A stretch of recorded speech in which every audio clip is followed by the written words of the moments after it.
These step bars are perfect for anyone looking to add style, durability, and functionality to their ride.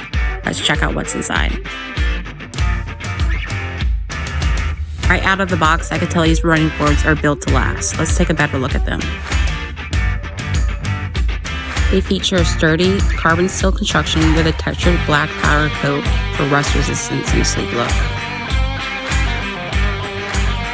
In the box, you'll find 2 running boards, a complete set of mounting brackets, and all the necessary hardware.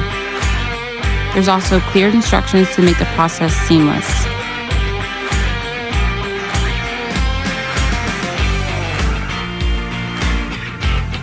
That's it for the unboxing. Stay tuned as I walk you through the installation process and put these running boards to the ultimate test. With your button head bolt, attach the mounting brackets to the step bar.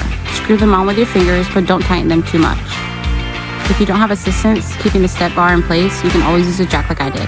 Put the carriage bolts through the bracket. Using the carriage bolts, secure the step bar into the body frame. Next step is to secure the carriage bolts. Don't make my rookie mistake.